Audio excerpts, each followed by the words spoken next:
সে বুঝতো না তার কথাগুলো অন্যের হৃদয়ে কতটা আঘাত দেয়। তুই এত বোকা কেন? তোর দিয়ে কিছুই হবে না। তোকে দেখলেই বিরক্ত লাগে। সামনে আসিস না, আমার মাথা খারাপ হয়ে যায়। এই, তুই আবার এই কাপড় পরে বের হয়েছিস? আয়নায় নিজেকে দেখিস না? একদম হাস্যকর লাগছে। লোকজন তোকে দেখে হাসে, বুঝিস? নিজের মায়ের সাথেও সে ভালো ব্যবহার করত না। এই খাবারটা কি বানাইছো? একদম ভালো লাগে না। তুমি কোনো কাজই ঠিকমতো করতে পারো না। প্রতিদিন একই রকম বাজে রান্না। আমি তো শুধু তার ভালো চাই, কিন্তু আমার ছেলে কেন এভাবে কথা বলে? আমি কি এতটাই খারাপ মা? কিন্তু সে এসব কিছুই গুরুত্ব দিল না। আমি যা বলি ঠিকই বলি। সত্য কথা শুনলে কষ্ট লাগে তো লাগুক। আমি কারো জন্য নিজের কথা বদলাবো না। সেই রাতেই তার জীবনের মোড় ঘুরে গেল। আমি কোথায়? চারপাশে তো অন্ধকার কেন?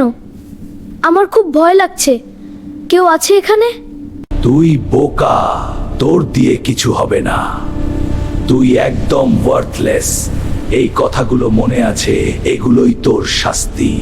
প্রতিটা কষ্টের কথা তাকে বারবার শুনতে হচ্ছিল। না, আমি এটা শুনতে চাই না। আমি তো শুধু মজা করছিলাম। আমি বুঝিনি এগুলো এত কষ্ট দেয়। সে বুঝতে পারল কথার আঘাত কত ভয়ঙ্কর। এই কষ্টটা এত বেশি, আমি সহ্য করতে পারছি না। তাহলে যাদের আমি কষ্ট দিয়েছি তারা কিভাবে সহ্য করেছে? সে তওবা করতে শুরু করলো। হে আল্লাহ, আমি ভুল করেছি। আমি মানুষকে কষ্ট দিয়েছি। আমাকে মাফ করে দিন। আমি আর কখনো কাউকে এমন কথা বলবো না। হঠাৎ তার ঘুম ভেঙে গেল। আমি বেঁচে আছি। এটা শুধু স্বপ্ন ছিল, কিন্তু এটা একটা সতর্ক বার্তা। আমি যদি না বদলাই তাহলে সত্যিই শেষ হয়ে যাব।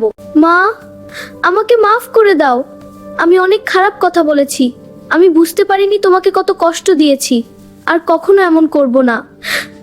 মনে রাখবেন, আপনার একটা কথাই কারো হৃদয় ভেঙে দিতে পারে। তাই কথা বলার আগে ভাবুন, কারণ আল্লাহ সব দেখেন।